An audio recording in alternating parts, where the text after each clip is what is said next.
Welcome to That's High Praise, a Nicolas Cage podcast. I am your host, VH Zest. And I am your host, Captain Nostalgia, a.k.a. Hero. Ha! Ha! Which makes you the governor. Oh, no, I don't want to be the governor. I don't own that much white. Yeah, I'm pretty much all, exclusively black at this point in my life. Yeah. Yeah, I have, a white t-shirt. I have some button-ups. As I'm wearing gray and purple now. And orange underneath. But we are talking about Prisoners of Ghostland, which you guys can stream beginning November 19th, exclusively on Shudder and AMC Plus. And this is Nicolas Cage's latest movie, and this is my second viewing. So if you guys would like a spoiler-free review, I'll drop my review from September's theatrical release in the show notes below. But man, it's a wild ride. It's a wild ride. So it's interesting. I always have felt like Nick Cage movies, part of their joy is that they're kind of easy to watch. That doesn't say that they're not, that they don't have their complexities or that they're to be shamed for their simplicity or anything like that. But that's just part of what I love about Nicolas Cage is that all of his movies are they're just fun. They're just fun, and they have a simplicity about them. This movie is it jumps around a lot when it comes to the timeline, when it comes to maybe even some of the themes, and some of the subcultures represented.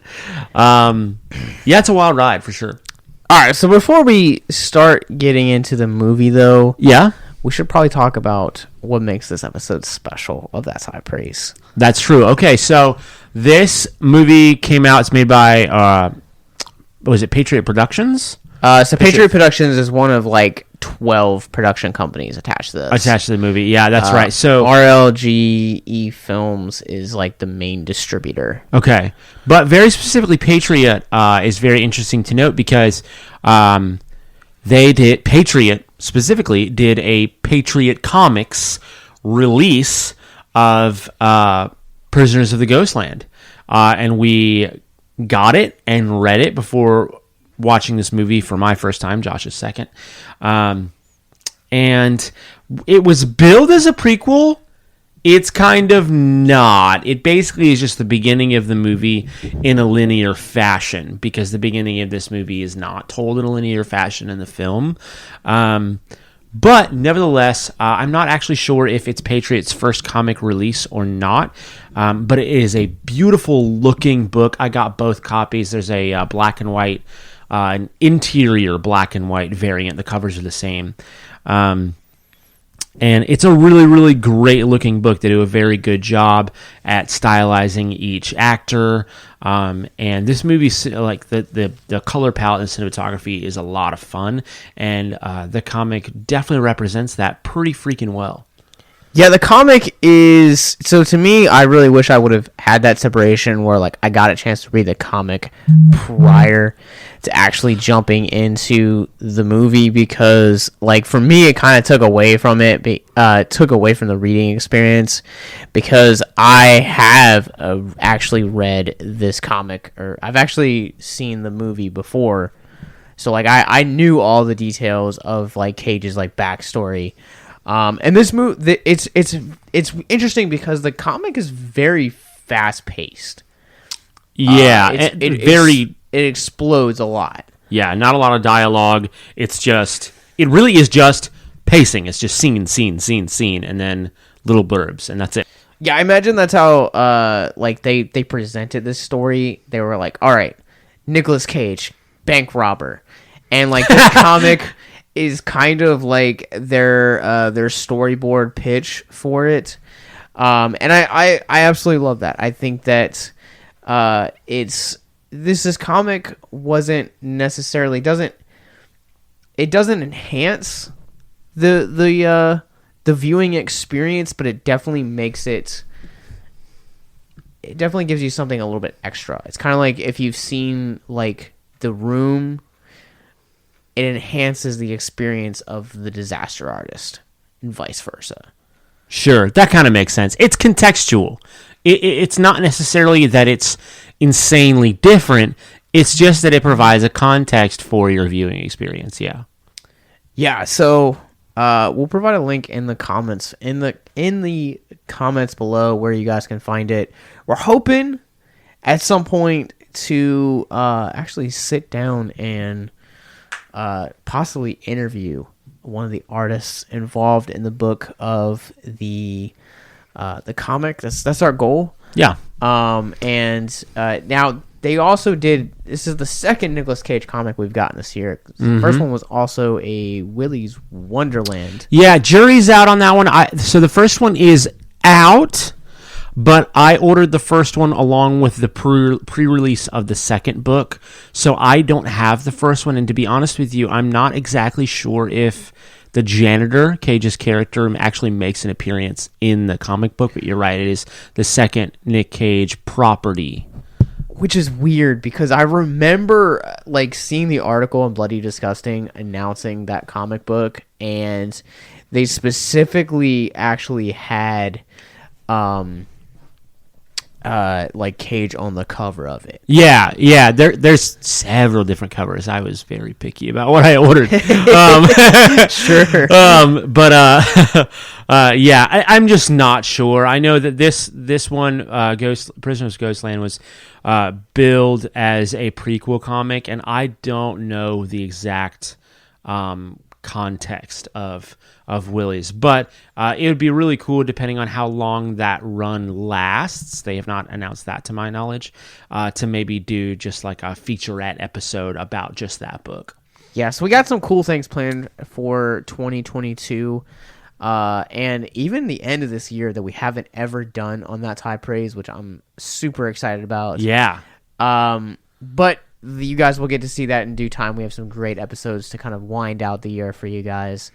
But man, let's talk about this insane movie. Wild. And I think it's ironic too that a couple of things to note about this movie before we get into like the meat and potatoes of it is that, you know how like when you look at like a movie poster and it'll be like critical reviews, and it's like, this movie was insanely good, or 2 thumbs up. You know, Robert, you know what I'm talking about? Yeah. So, because you just kind of looked lost for a second. I'm sorry. You're fine.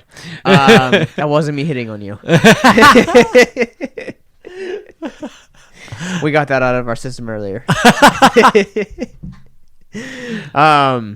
But no, this one was billed as Nicolas Cage saying this is the wildest movie I've ever made. Yeah, which for Nicolas Cage is I mean if you are here listening to this podcast because you like him, you know that's a bold statement to make. Absolutely. And Josh, do you think that this movie like lives up to that claim? Absolutely not. No, it sure does not. Now, as a movie, it comes close. As a role, it certainly doesn't. So I'm actually going to preface this by saying that I think Nicolas Cage's wildest movie we've ever seen him do to date would be what started off Nicolas Cage's love affair with victims and villains, and that being Mandy. Sure. Because Mandy's last hour is just an insane... It's a fever dream. ...ride. Yeah. And I think you owe a lot of that to just... some of like the bizarre imagery and stuff you come across, but also at the same time, the color palette of that movie makes the two worlds collide in such a like you said, like a fever dream-esque just going experience. And so like I don't think as far as like insanity goes, he's ever been able to top that role just yet. Color Out of Space I think comes close. But that one's a very slow burn, whereas like that and Mandy is kind of a slow burn, but eventually like it's just that last hour is just pure insanity. Yeah. I mean, I don't know. I like there are definitely moments of like Face Off. I think where that's a good one too. Yeah, there are definitely moments of Face Off where I think you get the crazed Cage that like he is known for, and I think that there's some scenes in that rise up perhaps to that potential. We've yet to cover Wicker Man, but again, just another Cage movie that like. See, probably not for the faint of heart. I would argue that I've seen Wicker Man. You haven't. I have not. I would It's argue true. that one's one of his more tame roles. Okay, interesting. People know. People don't talk about it like it's a tame role. That's because people always quote the B scene. That's fair. That's it. Sure. But Okay. everything else is just like very tame for that movie. Okay, fair enough. But yeah, Prisoners of the Ghostland is probably not the wildest movie that Cage has ever done. Yeah, not only that, but I was thinking about it. It's actually probably the at least third movie that he's done that's of this sort of. I'm going to use the term Western. I don't mean Western in a True Grit sense. I mean in a Western in a Mad Max sense. Okay, so like a post-apocalyptic. Yeah, sort of the post-apocalyptic. Road Warrior Western sort of. It's probably his third or fourth of that style. And he's really good at it, between, let's see, Ghost Rider, Spirit of Vengeance. You guys like you list Ghost Rider Spirit of Vengeance? Is that?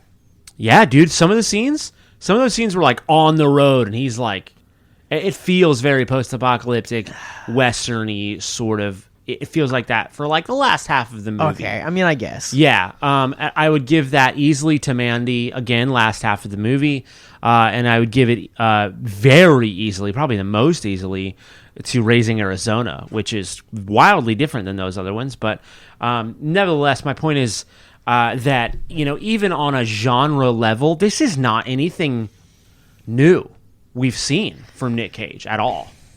Yeah, that's very true. Like the scenery, the images, is like this feels like a true melting pot experience. It does, yeah. Because it's one part Western, it's one part science fiction, it's one part very much science fiction, yeah. It's one part Western, and it's also one part like has like a martial arts bend to it as well. Yeah, I'd probably I don't want to oversell the martial arts aspect, but it feels kind of like a live action anime in Yes. quite a few snes. And that should also be note. That's actually a great segue into like the second fun fact about this, and I'm probably gonna mispronounce his name. Sure. But the director of this movie, There's like Sion something. yeah, I want to say it's Sion Somo. That sounds right. Yeah, Sono. This is his actual first American movie. Yeah. So he has done directing. He's been directing movies in like other countries for since the early 2000s, if not a little longer.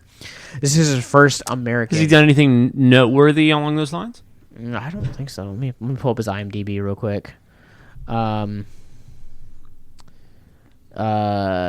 Nothing. Suicide Club in 2001 is something that people have kind of pointed to, but other than that, like I don't see really anything else of note here. Sure.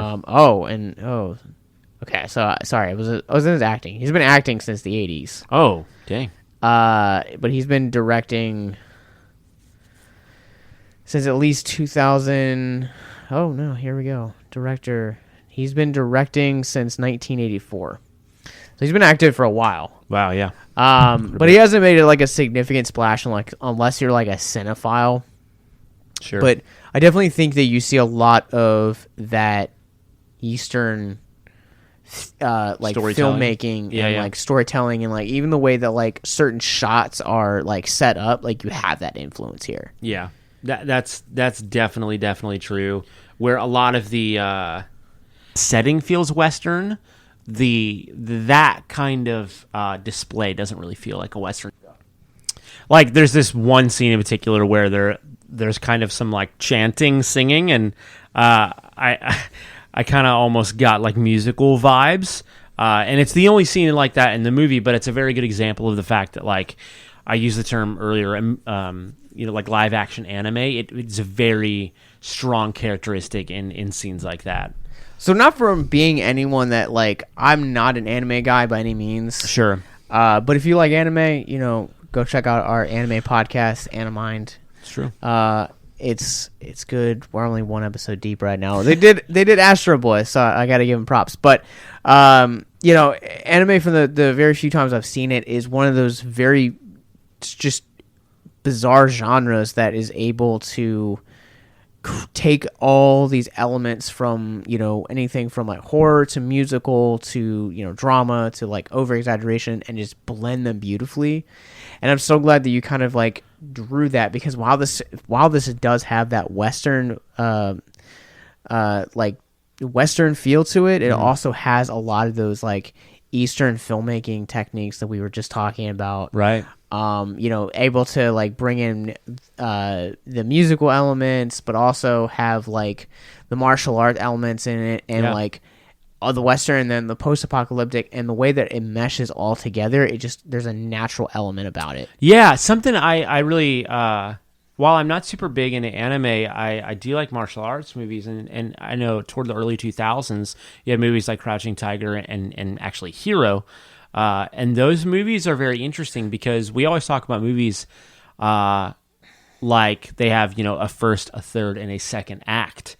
In movies like that, acts are actually like they almost feel like full movements. It almost feels like a full theme has changed from one part of the movie into the next. They use color to display that, and the music might change and various things like that. And that's they use techniques like that somewhat subtly in this movie as well. Well, let's get into spoilers. And I want to ask, my first question is like, sure, how do you feel like this film handled the flashback sequences and its use of time? Because I have so many thoughts about its use of time. Yeah, its use of time is interesting. I feel like the plot itself enough might be confusing just for what it is. So the fact that they chose to do flashbacks and sort of like referential context like that is... I felt those risky. I didn't hate it. I've seen other movies where I just was unable to follow completely because they were very reliant on, kind of cutting and pasting the timeline. And I didn't feel like it was that all over the place. But it's definitely a movie that, like, if you want to understand what's happening, you should probably hit the subtitle button and just pay attention to the color palettes. That's something that they do a very good job with, is their flashbacks are not the same color palette. It's kind of very brighter. Yeah. As the main, what you might call main continuity. Yeah, the colors definitely pop a lot more in the flashbacks. That's a great point that I actually missed on my first viewing. Something that I caught as we were talking about it through the second viewing of that I had. And like there is a grimier feeling to like the overall feel of the film, and I feel like that is kind of that post-war, post-apocalyptic aesthetic that the film is going for. They do a good job at actually leaning into the apocalyptic aspect of that. There are definitely stories, films, and shows where like it feels like a post-apocalyptic world, but there was never an apocalyptic event to sort of have reset time the way that they're trying to tell the story. And they do a good job Josh is wincing. They do a job at actually like, okay, yeah, there was something chemical. It happened. It's weird. And now we don't let clocks move forward. Yeah. So that's actually what I was going to say, but we can talk about that in just a few minutes. Yeah. Because I think that there's a lot more that the film's trying to say than just what we're seeing on screen. Yeah, I think so too. But I do want to say that like the use of time in this movie, it's not as bad as Army of One in our last episode. Oh, wow. Where like everything just kind of stays the same. This one, it's weird though, because like they try to have these like flashbacks to kind of like flesh out like the character of Hero, but it never quite feels like it truly fleshes him out. Like even reading the comic with this viewing, like his story is pretty cut and dry. Like, bank robbery went bad. He got caught. That's it. Yeah. And they try to make it out to be this like conjectural, like, no, there's so much more that went on here. And it's at this event that we learn that Bernice, who is played by Sophia, I want to say Vergara, but I know that's not right. Yeah, she's this basically Egyptian actress. She played the mummy in the Mummy, the Tom Cruise remake, which is over there. But yeah, so there's another, and she's basically like there's a side like shootout that basically kills Bernice's mother, and she gets brought into, and then like you're led to believe it's like 10 years have passed. Yeah. From like this event of like Bernice kind of going into like essentially sex trafficking to like this like Nicolas Cage's character like being brought in, and it's never explicitly explained. It's You're just not gonna have to. You do get the vibe in the first act. There's this scene where there's like these people, mostly women, I think exclusively women, in what look like storefronts, but the storefronts they don't have glass. They actually have bars. And they actually use the word like prison over and over again. And it's very interesting because it really kind of juxtaposes really interestingly with like the Ghostland, because it's very believed that when you get into the Ghostland, you can't leave it.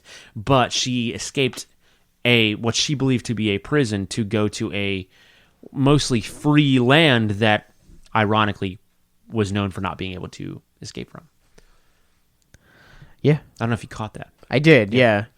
And I will say though, like the Ghostland honestly has some truly terrifying imagery. It does. The mannequins, I think the mannequins, and then like mannequins are scary in general, dude. Rat Boy, like his like whole crew is just like kind of like a throwback to the Power Rangers. I don't think you're really into it. Not a Power Ranger. But like like just his like just the character design for some of these like the characters in Ghostland are truly phenomenal, and I think that's one of the reasons that like this movie kind of feels like a modern day fever dream.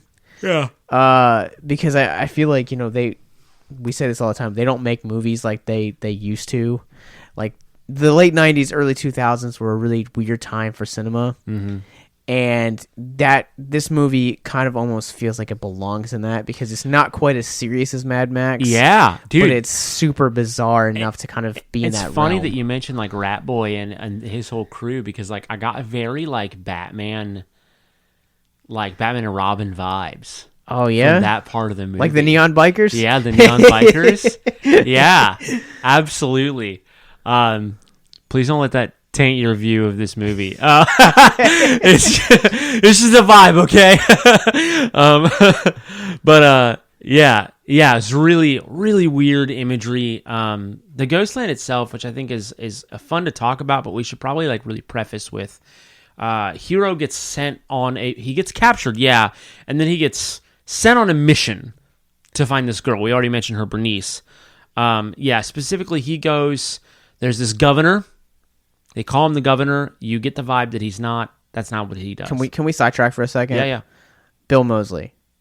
I know that name doesn't mean a whole lot to you because you're not like the biggest horror guy.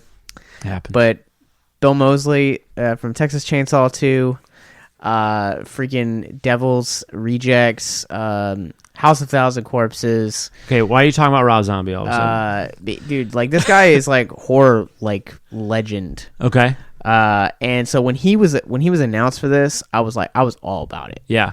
And he does such a great job in this movie. I'm gonna say that up front because like he is one of the most despicable characters I've seen in any movie this year. It's wild. Like he wears a well manicured beard, white, perfect clean cut suit, white cowboy hat, and he over enunciates everything to the point where it looks like they dubbed his actual like dialogue. No, that's the way he talks. Yeah, like it's wild. But you don't get the vibe that he's a governor. You get the vibe that he's like a pimp. At least I got the vibe that he's a pimp. And so he brings Hero out. He strips him naked, and all these girls are like, ooh! One of them's like, I've seen better. And like half the dialogue is not in English, so it's really just like you kind of have to get a vibe based on the tone. It's kind of fun. And he puts him in this, he's like, I'm a fan of black leather. Again, kind of building up the Your bill-mosely impression is like spot on. You're kind of building up like the character type, if you will. And so he puts on this like hoodless gimp suit. We're just gonna call it what it is. And Nick Cage's character does, and it has like explosive devices, and he has to go find this girl, and if he does certain things, then certain parts of him will get blown up, and like his testicles, like his left testicle. Was it his left? I thought it was his right. Was his left. Oh, okay. Yeah. Don't ask me how I remember. I mean, to be fair, I told you that I don't remember a whole lot about this movie from between my initial viewings, but I remember that he got his testicle blown off. Yes, he does. So anyway, like he goes into the ghostland where this girl allegedly escaped to, which I don't think the governor necessarily knows that she escaped. Just that he wants her back. This just he's gone and he wants her back. If you or someone you know is listening to this podcast right now and you're struggling with suicide, addiction, self-harm, or depression, we encourage you guys to please reach out. This is the heartbeat of why we do what we do. Suicide is currently the 10th leading cause of death in the United States, and as of this recording, there are 132 suicides that take place each and every day on American soil. And when you scale back internationally, there are 800,000 successful suicides. That is one death roughly every 40 seconds. So if you or someone you know is struggling, you guys can go to victimsandvillains.net/hope. That resource is going to be right in the description wherever you guys are currently listening or streaming this. There you'll find resources that include the National Suicide Lifeline, which is 1-800-273-8255. You can also text HELP to 741-741. We also have a plethora of other resources, including churches, getting connected with counselors, LGBT resources like the Trevor Project, and also veteran hotline as well. Please, if you hear nothing else in the show, understand that you listening to this right now, have value and worth. We get it. Suicide, depression, mental health, these are hard topics, and the stigma around them doesn't make it any easier. But please consider the resources right in the descriptions below wherever you guys are listening, because once again, you have value and you have worth. So please stay with us. I think he has, maybe not like an outright like knows that she escaped, but like he knows that like she's no longer here. Right. Yeah. And so he goes, they try to give him his car. He doesn't want his car. He tries to steal a bike. And then they like race toward him and they're like, you need the car. And he's like, okay, I get it. Time sensitive. And so he takes his car and he's like there in no time. Like this movie, again, the concept of time, this movie is much better than Army of One, but they do with it what they want. And so he's just automatically in Ghostland. And that's really where the movie like starts to kind of make sense. I mean, this movie, like, I don't think it's as complicated as you make it out to be. I'm sorry. It was like, I'm not used to this kind of movie. That's what it comes down to. But also, I think you have all the weird aesthetics. That is true. It's disorienting. That, like, come in. So this movie, like, lives up to the impression that it is a fever dream. It is.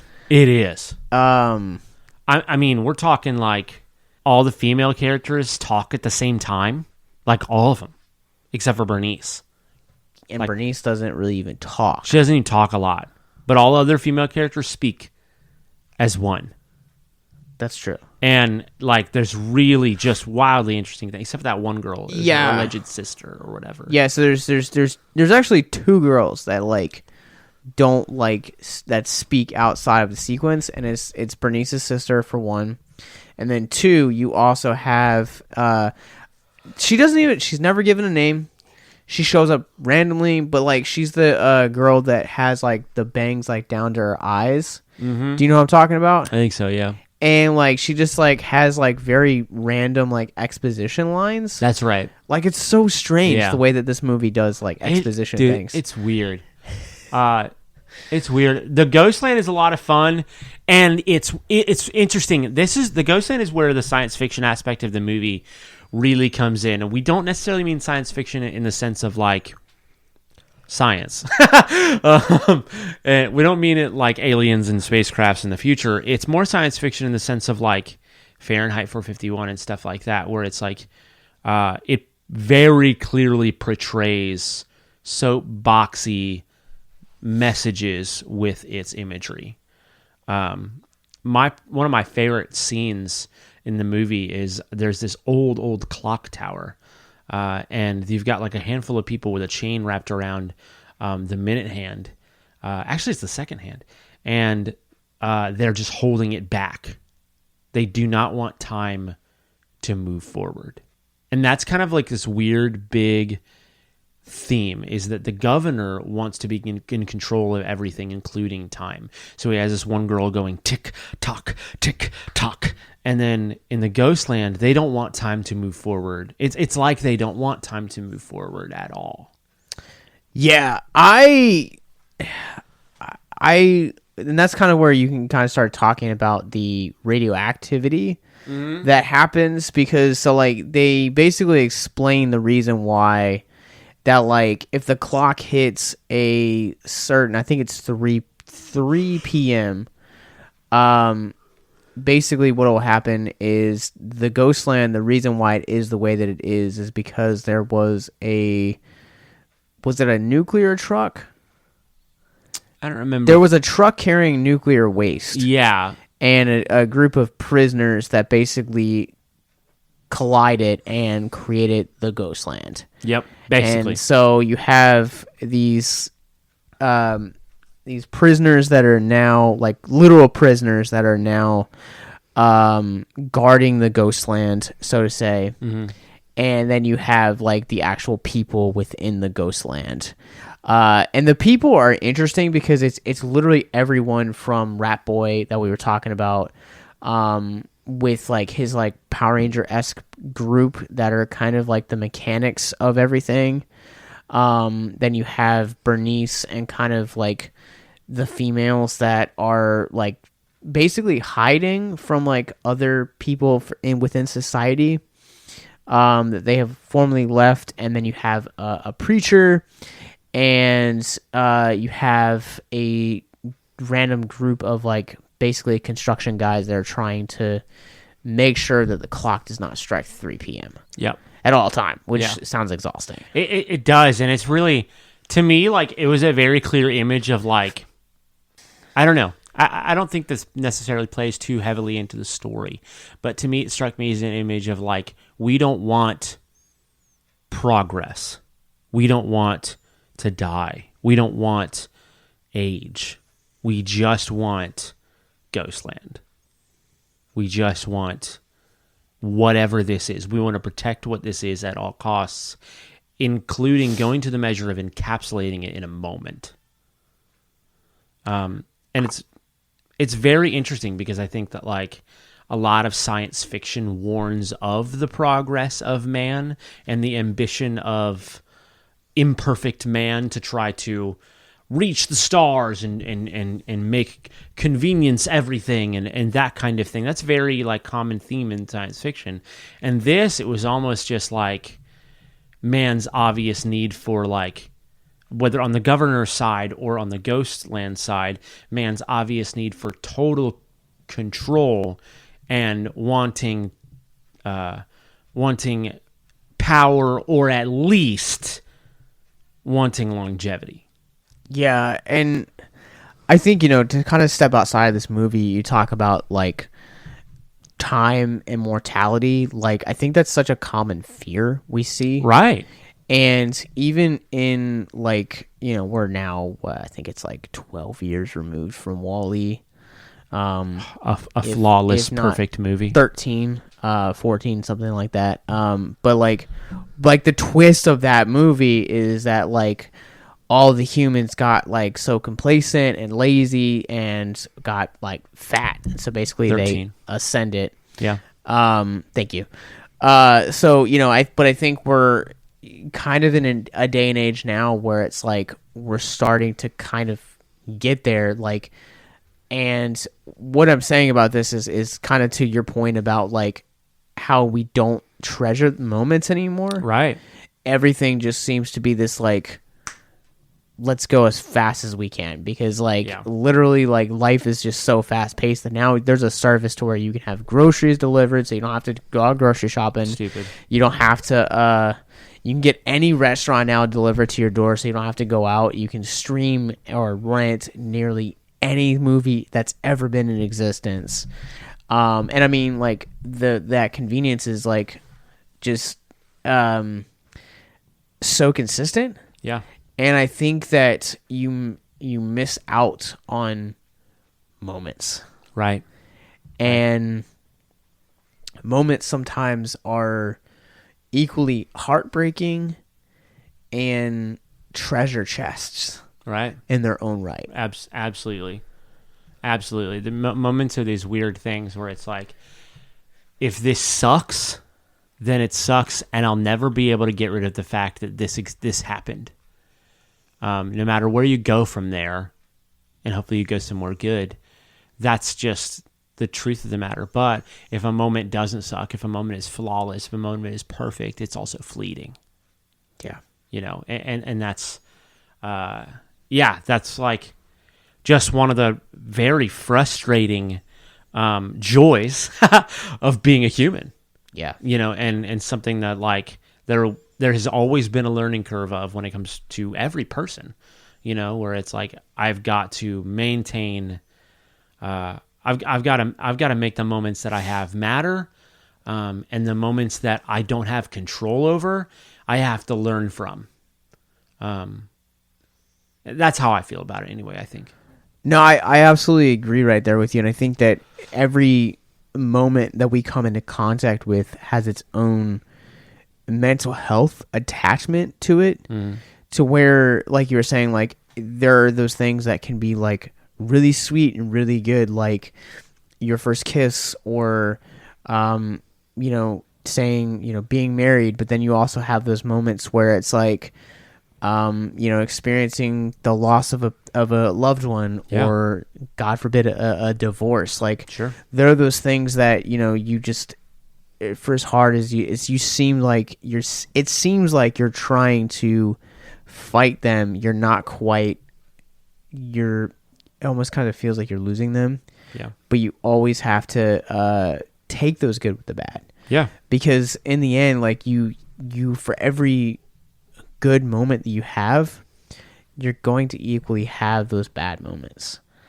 And you know, those bad moments are, we've said this in the past, like some of the worst moments in my life have been the greatest moments of growth. Right. Exactly.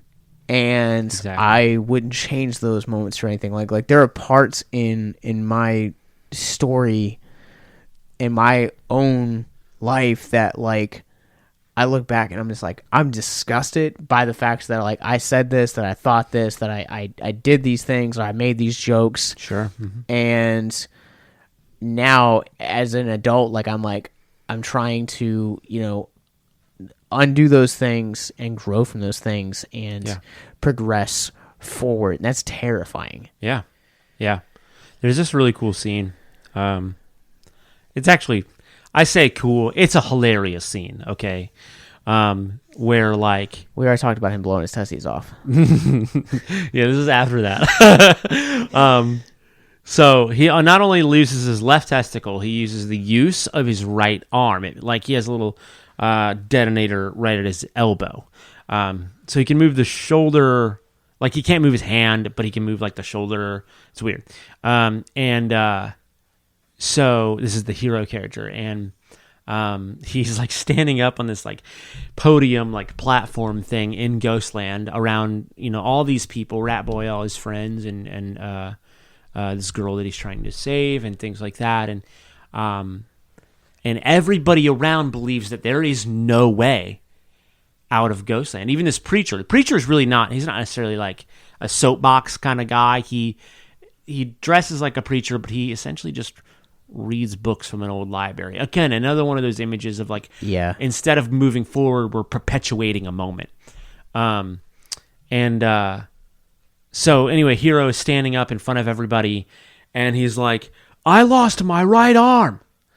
I lost my testicle. We have got to get out of here. like that's the whole idea.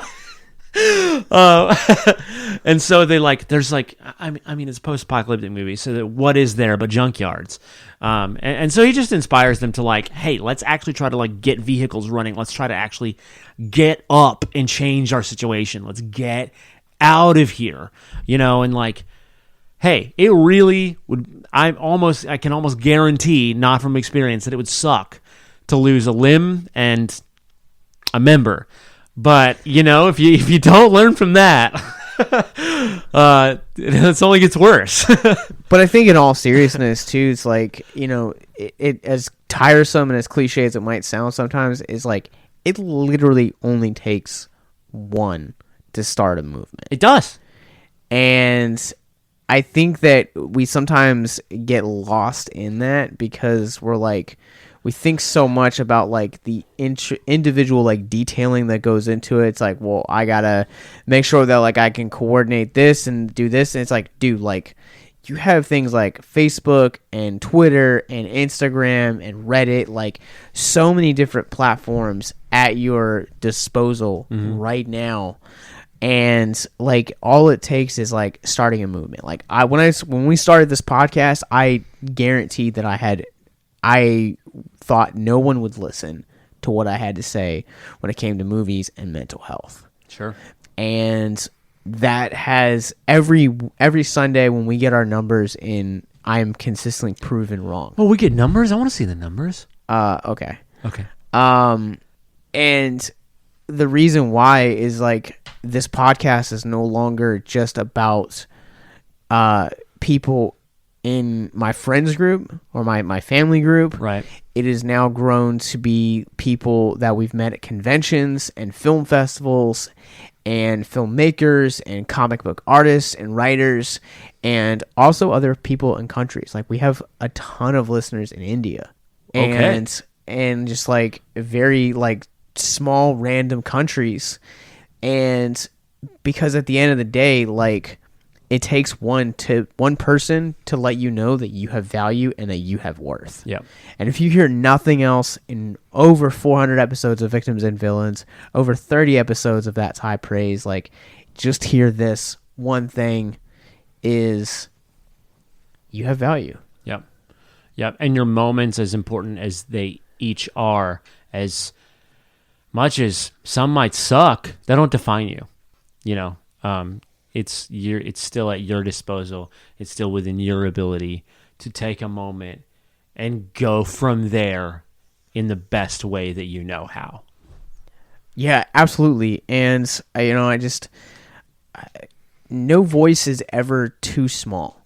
Right. And here you have that for as ridiculous as that scene is, when you think about it in context of what's actually happening, here you have an outsider that has basically entered into this foreign land and has essentially reminded people of that they have value.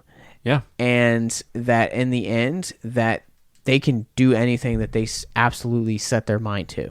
Yeah, absolutely. Yeah. So, Josh, do we have any trivia for this movie? Oh, yeah. Let's look up some trivia. While I'm looking up trivia for this, this is a Nicolas Cage podcast. We do. This is actually a Nicolas also Cage podcast. Have to talk about Nicolas Cage. So, how do you think this kind of rate runs in comparison to some of his other movies we've seen? How would you guys like to help us get mental health resources into schools, conventions, and other events? Well, now you can. Simply go to patreon.com/victims and villains for as little as $1 a month. You guys can help us get mental health resources into current and upcoming generations, educate and break down stigma surrounding mental health, suicide, and depression. And you get exclusive content that you can't get anywhere else. And you guys can tell us which Nicolas Cage movie you want us to cover, and we'll do it. All it takes to get started is to go to patreon.com/victims and villains, or simply click the link in the episode description wherever you guys are currently listening or streaming this episode. Pick your tier and get started today. Yes, it's that simple. So quickly select the tier that you want and help us get hope into the hands of the depressed and the suicidal today.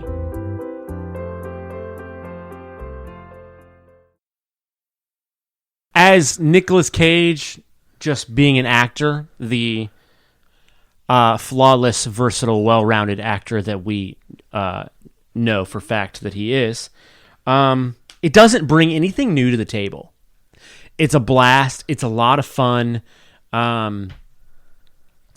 It's sort of reminiscent of roles like, from movies like Mandy or Willy's Wonderland, but he's much more vocal in this movie, and I love that because he's just over the top when he's vocal. And in those movies, he was actually fairly quiet, except for some just grunts or emotional outbursts. And I think that this movie was a lot of fun. I think that you actually get to see him smile a couple of times, and it really felt like he had a lot of fun with the character. He had a lot of fun with the movie. I know that it's very much an Asian influenced movie. I know that his wife's Asian, and I'm sure in many ways he felt at home in the movie, and it felt that way, where he felt very comfortable in the film. And that was a lot of fun, but just on a level of his whole filmography, it's nothing we haven't seen from Nick Cage. It's a faithful, faithful addition to his filmography. It doesn't disappoint as a role, but doesn't stick out either. I'm also going to agree. I think that for what this movie is, and even just looking at it, what we've gotten this year in 2021. Yeah, the 3 movies that we got, including the best movie of the year. The Pig, Willy's Wonderland, and also, I know you didn't see it, but there was also History of Swear Words.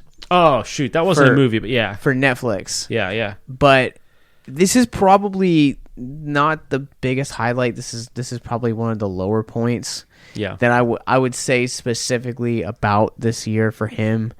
It's definitely a blast, and it's definitely has that manic energy and that fever dream-esque thing that we've come to know Nicolas Cage for over the past few years. Yeah.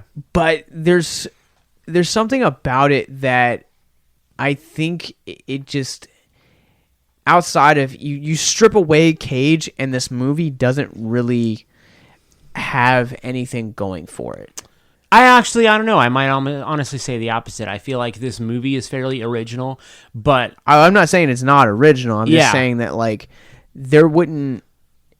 Cage is the only reason that I would come to a movie like this. That's granted, true. Same. I liked Bill-mosely. I thought that he did a great job in here. I thought the actress who played Bernice did a great job.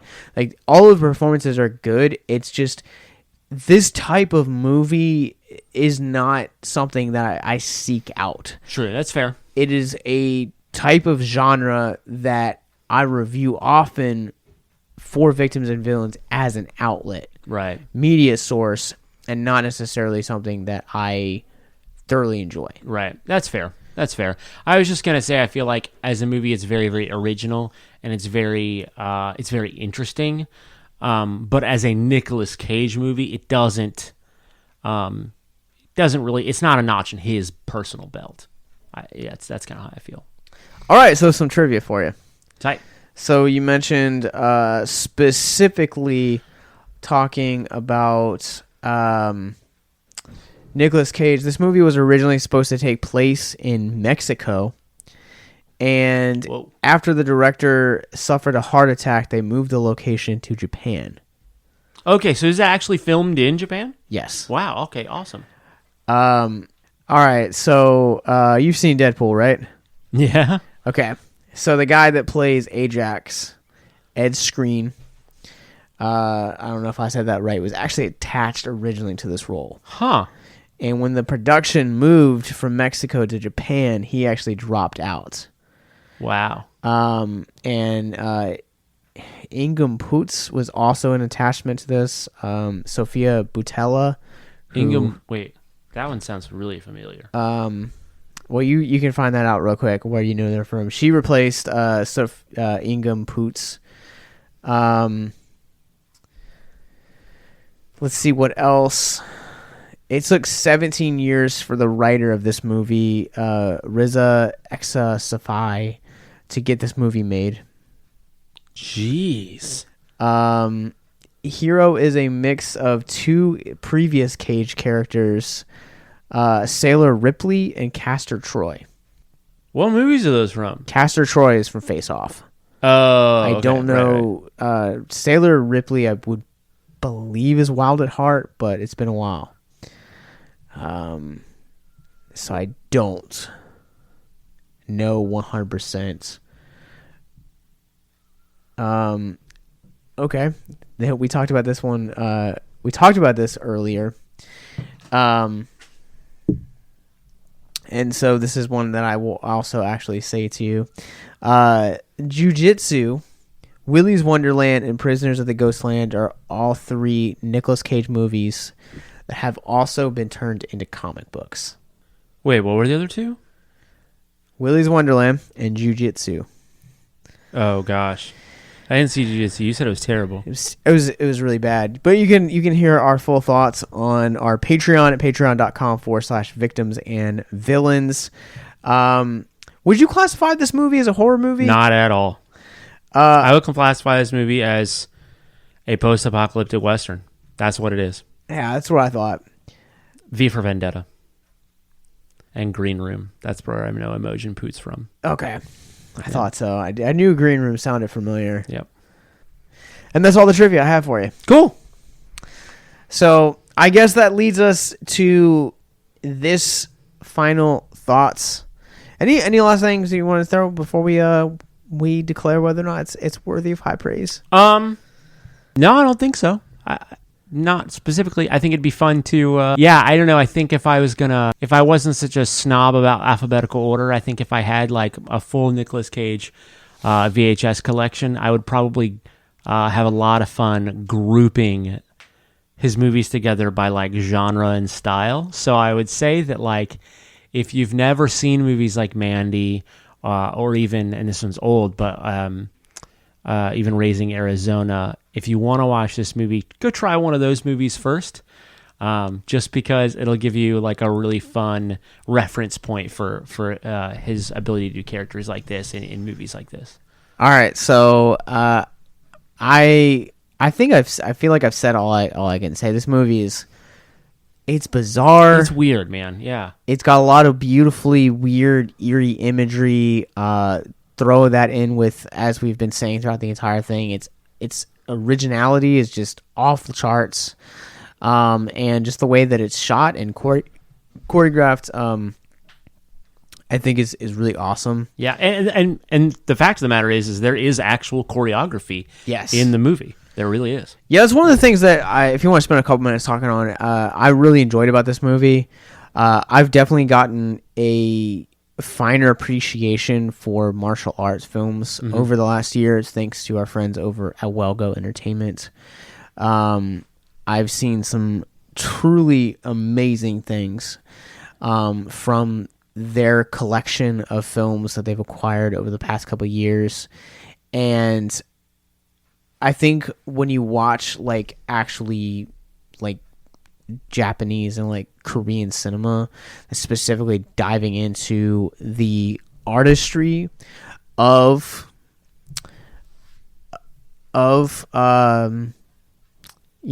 like sword fighting and like the way that is like that's incredible. Yeah. And I think this film, it definitely encapsulates that in just spectacular fashion. Yeah. Yeah, for sure. For sure. This movie's it's a wild ride if you're a big fan of just like over the top, almost like movies that are almost burlesque in nature. Very flashy, sort of bohemian style movies, like for an older one, The Adventures of Baron Munchausen; for a newer one, Moulin Rouge. It's definitely for you. It's quite a time. All right. So the question that we've been spending the last 50 some minutes talking about is Prisoners of the Ghostland worthy of high praise? I think it is. I think that it is. I didn't love it, but I would absolutely watch it again. And it's a very well-made movie, and I don't think that I'm smart enough to say it's not worthy of high praise. So I'm going to say that this movie, for me, barely slides into the high praise for spot. sure. Like, it's a very low high praise. Yeah. Like, it's entertaining. It's a wild ride. It's a 2.75, you know? It's funny. It's, it's got some, it does its really emotional themes really well. It's got a really creepy villain, and it has, like, so many different, like, genres and influence it takes, and it just melts them so naturally together. And it just has such a unique feel about it that it is both forgettable and unforgettable in the same sense. Yes. Yep. That's very accurate. And I think that while it's not Cage's wildest movie he's ever done, I will definitely say it's definitely one. It's definitely worth your time. I mean, if you're a Nicolas Cage fan, I think you'll have a blast with this one. Yep. But we can announce our next episode on this one too.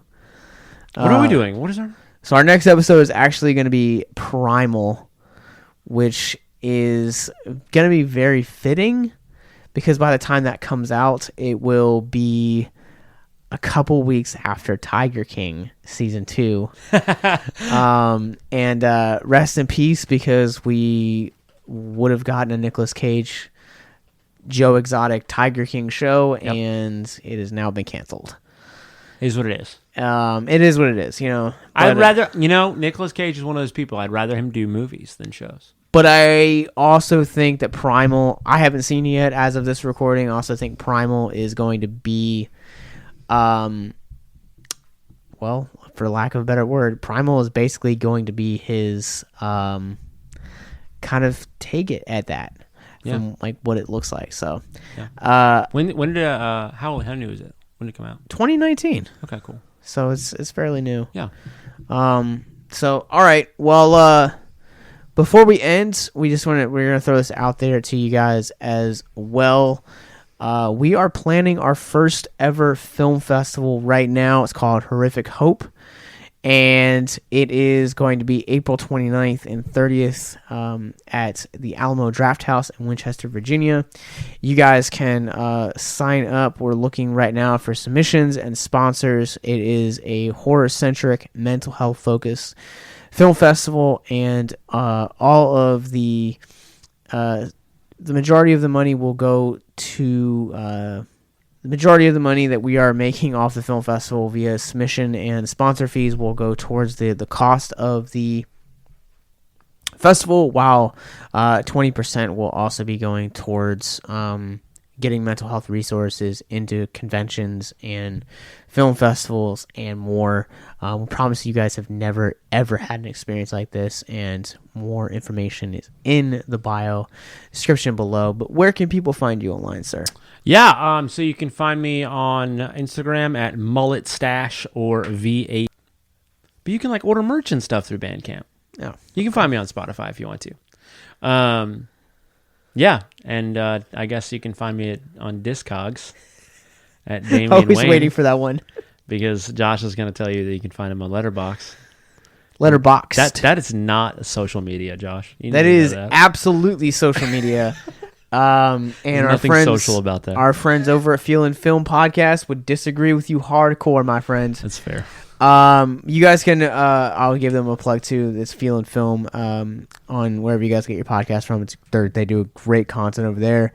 You guys can follow me. I am on at Captain Nostalgia on Letterboxd. It's the most active any social media I'm on. You guys can also I'd like to point out it is CAPT. Yeah. It's not Captain. I'm just saying if they try to find you, it won't pop up if they type Captain. It's CAPT. Nostalgia. I've always abbreviated. Like if I go Captain America, I'm just saying if you say CAPT. it out loud, people are going to be like, "Oh, Captain, my Captain." Sorry, Captain America. America. You guys can follow our parent company, Victims and Villains. We are at Victims and Villains on Facebook, Instagram, Twitter, YouTube, and now we are Twitch affiliates. You guys can make sure that you guys follow us over there for Nicolas Cage emotes. Only, yes, that's the only thing we're doing over there. You guys can follow us wherever you guys get your podcasts from, and most importantly, go to victimsandvillains.net where you guys can find more podcasts like this, more information on our upcoming film festival, and most importantly, our mental health resource library, all of which you guys can find in the descriptions below. Thank you guys, and until next time, remember, the Ghostland is calling.